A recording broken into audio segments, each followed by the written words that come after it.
24 फरवरी 2022 वो तारीख है जब पुतिन की सेना यूक्रेन पर कहर बनकर टूटी।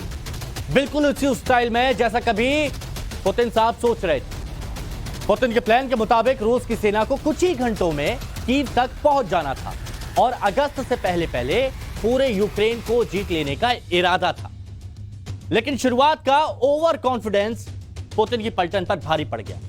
देखिए, जो जंग कुछ घंटों, कुछ दिनों या फिर ये कहें कि कुछ महीनों की थी, वो दूसरे साल में एंटर कर चुकी, यानी 2023। और इस बीच डेनमार्क इंटेलिजेंस एजेंसी ने एक बहुत बड़ा दावा किया और इन दावों से कई बड़े सवाल खड़े हो रहे हैं।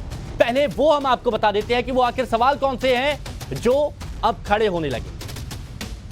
तो सवाल यहां पर यह है, सबसे पहला, कि क्या पुतिन 14 दिन में यूक्रेन जंग जीत चुके थे जैसा कि दावा किया गया एजेंसी की तरफ से? सवाल नंबर दूसरा, क्या 10 मार्च तक रूस युद्ध जीत रहा था, एक तरफा था? सवाल नंबर तीसरा, क्या रशियन आर्मी को ओवर कॉन्फिडेंस लेड हुआ, जिसे हम लोग कहते हैं हिंदी में अति आत्मविश्वास, जो बेहद हानिकारक होता है, और यही रशियन आर्मी को हो गया? क्या व्लादिमीर पुतिन की डिसीजन मेकिंग पॉलिसी में कमी थी, मतलब जो फैसला लिया जाता है उसमें कमी थी?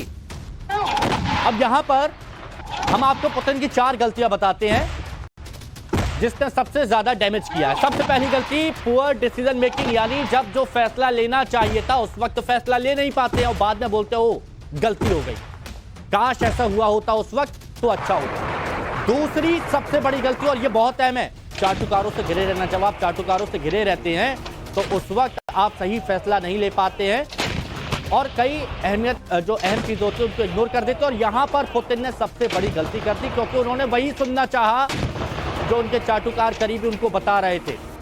तीसरी बड़ी गलती, सेना की स्ट्रेटेजी में दखल देना। सेना चाह रही है कि किसी और फ्रंट से हमला करना, लेकिन पुतिन ने कहा नहीं, ऐसा होना चाहिए। तो सेना ने भी कहा कि ठीक है भैया, राष्ट्रपति हैं, बोल रहे हैं तो अच्छी बात है, वही करते हैं। चौथी बड़ी गलती, रशियन जनरल का वॉर जोन में ना होना, यानी कि सिंपल सी बात समझिए, सेनापति युद्ध क्षेत्र में जाते हैं, जवानों का हौसला बढ़ता है, सेना का हौसला बढ़ता है, लेकिन यहां पर रशियन जनरल मॉस्को में बैठे हैं और सेना युद्ध लड़ रही है। रशियन जनरल क्या करते हैं कि सभी कमांडर से रिपोर्ट ले ली और उसके बाद वो पुतिन तक पहुंचा दिया। पुतिन बोलते हैं अच्छा ठीक है, ऐसा कर लेते हैं। तो इस तरह से तो युद्ध लड़ा जा रहा है। क्या यही सबसे बड़ी गलती हो गई कि रशियन जनरल खुद वॉर जोन में नहीं पहुंचे, रक्षा मंत्री पहुंच गए थे? अब आपको और बताते हैं कि आखिर और कौन कौन सी ऐसी गलती थी जो यहां पर व्लादिमीर पुतिन साहब को बहुत ज्यादा भारी पड़ती हुई नजर आ रही है। रशियन आर्मी पर ओवर कॉन्फिडेंस, ये सबसे बड़ी दिक्कत, कि बहुत ज्यादा ओवर कॉन्फिडेंस यहां पर हो गया। पुतिन की स्ट्रेटेजी मिस्टेक के बारे में आपको बता रहे, इतना ज्यादा कॉन्फिडेंस यहां पर कर लिया, ओवर कॉन्फिडेंस, कि ठीक है हम तो सब कर लेंगे, 4 दिन के अंदर कब्जा कर लेंगे, तोप को भेज देते हैं और कीव कहां कौन सा दूर रह गया है, तुरंत कीव पर कब्जा हो जाएगा। तो देखिए, असल में पुतिन 2014 में क्रीमिया फतह के बाद से ही यूक्रेन फतह की प्लानिंग कर रहे थे और तभी से तैयारी भी चल रही थी। पुतिन ने बीते 8 सालों में एक ऐसी सेना तैयार कर ली थी जो किसी भी जंग को तैयार थी। पुतिन ने इतने और ऐसे ऐसे हथियार बना लिए थे जो दुनिया ने अब तक देखे भी नहीं थे। और इतना सब करने के बाद पुतिन को अपनी पलटन पर ओवर कॉन्फिडेंस हो गया और उसके बाद वॉर जोन में वो धोखा खा गया। अब चलिए आपको एक और पॉइंट बताते हैं कि वॉर की टू मच सीक्रेट प्लानिंग, बहुत ज्यादा सीक्रेट प्लानिंग। दूसरी स्ट्रेटेजिक मिस्टेक वो ये थी कि पुतिन ने युद्ध की सीक्रेट प्लानिंग तो कर ली, लेकिन ये बहुत ही ज्यादा सीक्रेट थी, क्योंकि पुतिन रूस की खुफिया एजेंसी यानी केजीबी के एजेंट रह चुके हैं। तो तरीका भी वही है और इसीलिए पुतिन ने फैसले को इतना सीक्रेट रखा कि एंड मोमेंट तक कूच करने वाले कमांडर्स तक को नहीं पता कि भाई करना क्या है, हमला करना है, नहीं पता उन्हें। सीधे ऑर्डर आया कि स्पेशल मिलिट्री ऑपरेशन लॉन्च, और लॉन्च हो गया। पता किसको था? सिर्फ पुतिन को। चलिए एक और पॉइंट आपको बताते हैं। रूस में विरोध के बावजूद युद्ध में कूद गए। अब देखिए, 24 फरवरी जिस दिन यह ऑपरेशन लॉन्च हुआ, उससे पहले तक रूस में इसका विरोध हो रहा था। रूस की सोसाइटी का एक सेक्शन युद्ध का विरोध कर रहा था, बावजूद इसके पुतिन साहब कूद गए युद्ध में। पॉइंट नंबर 4, यूक्रेन को अंडर एस्टिमेट करना। देखिए बड़े बुजुर्ग कह गए हैं, छोटे से छोटे दुश्मन को कम नहीं आंकना चाहिए। चौथी और बड़ी स्ट्रेटेजिक मिस्टेक, पुतिन ने यूक्रेन को बहुत ही ज्यादा अंडर एस्टिमेट किया। पुतिन ने यह कभी नहीं सोचा था कि यूक्रेन रिटेलिएट करेंगे, पलटवार करेंगे, और यूक्रेन ने पलटवार किया और तगड़ा किया, जोर का झटका। यहां तक कि यूक्रेन ने रूस को उसके घर में घुसकर एक बार नहीं बार बार मारा। एयरबेस से लेकर मिलिट्री बेस, हर जगह पर ऐसा जोरदार अटैक किया कि पुतिन भूल नहीं पाए, और पुतिन से बहुत बड़ी चूक हो गई।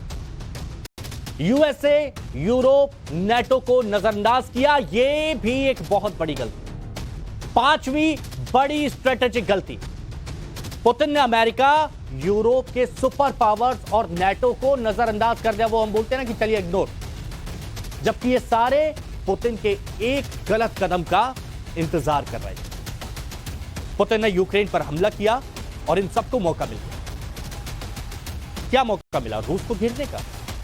जंग यूक्रेन की जमीन पर लड़ी जा रही है, लेकिन वाकई में लड़ यूरोप और अमेरिका रहे हैं। ये तो आप समझ ही गए होंगे कि हथियार से लेकर तमाम चीजें यूक्रेन को मुहैया कराई जा रही है। तो जंग कौन लड़ रहा है? अमेरिका और नेटो जी। अब एक और सवाल यहां पर उठता है कि क्या पुतिन के दखल से जो पुतिन की सेना है, क्या वो असफल हो गई?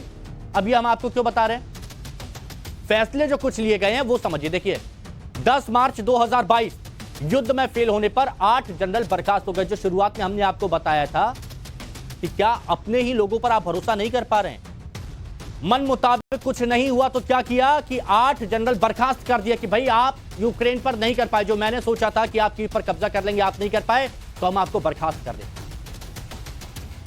17 अगस्त 2022 ब्लैक सी फ्लीट में बड़ा उलटफेर कर दिया। देखिए ब्लैक सी एक बहुत अहमियत रखता है, और वहां से निर्णायक युद्ध भी लड़ा जा सकता है। वहां पर एडमिरल विक्टर सोकोलोव को अब नया कमांडर बना दिया 17 अगस्त 2022 को। पुराने वाले पर विश्वास नहीं रहा। क्यों भाई? मन मुताबिक परिणाम नहीं मिला ना, जैसे पुतिन साहब सोच रहे थे कि जाएंगे और जादू की झड़ी घुमाएंगे, यूक्रेन को तबाह करेंगे, जीत जाएंगे। उसके बाद क्या हुआ?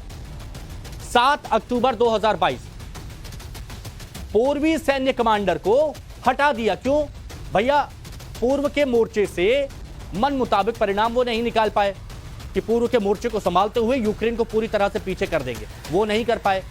जनरल रुस्तम मुराटोव को उन्होंने नियुक्त कर दिया। क्या सेना में दखल दिया जा रहा था ना बार बार पुतिन की तरफ से कि हम केजीबी के एजेंट रह चुके हैं, हम जो कहेंगे वैसा ही आप करेंगे, और इस वजह से यहां पर यह दिक्कत होगी। अभी यहां पर यह मामला थमा नहीं है। कितना विश्वास रहा, कितना इंटरफेयर किया, ये देखिए 9 अक्टूबर की बात बताते हैं आपको। 9 अक्टूबर 2022 यूक्रेन युद्ध का सैन्य कमांडर बदल दिया गया। यानी आप ये देखिए कि जो पूरे युद्ध का मोर्चा संभाल रहे हैं, बदल दिया। सर्गेई सुरोविकिन को उन्होंने नया कमांडर बना दिया, क्योंकि मामला बहुत लंबा खिंच चुका था। जो शुरुआत में आपको बताया कि भाई हमने तो प्लानिंग की थी कि फरवरी में युद्ध करेंगे और अगस्त में हम जीत जाएंगे, लेकिन मामला कहां तक पहुंच गया? अक्टूबर तक। अगस्त से भी 2 महीने आगे पहुंच गया। तो उन्होंने कहा कि भाई ये कमांडर से कुछ नहीं हो रहा है, इनको बदल देते हैं, और बदल दिया। सर्गेई को नया कमांडर यहां पर नियुक्त कर दिया। 9 नवंबर 2022 देखिए ये वो दिन, 9 नवंबर 2022 ये वो दिन था जहां पर पूरी दुनिया को लगा और खुद पुतिन को लगा कि हमसे गलती हो गई। खैरसॉन से पीछे हटने का आदेश दे दिया कि भाई जितने भी हमारे रूस के जो जवान हैं वो वापस आ जाइए, खैरसॉन को छोड़ दीजिए, खाली कर दीजिए। और मॉस्को के लिए यह बहुत बड़ा झटका साबित हुआ। खैरसॉन पर रूस का कब्जा था, यूक्रेन को हटा दिया था वहां से, लेकिन यूक्रेन ने पलटवार किया, तगड़ा पलटवार किया, जोरदार पलटवार किया, और रूस वहां से पीछे हट गया। पूरी दुनिया में संदेश गया कि पुतिन यहां पर फेल साबित हो गए। और इसीलिए यह बात यहां पर कही जा रही है कि बहुत ज्यादा इंटरफेयर पुतिन ने किया, कुछ गलतियां की, अपने लोगों पर विश्वास नहीं किया,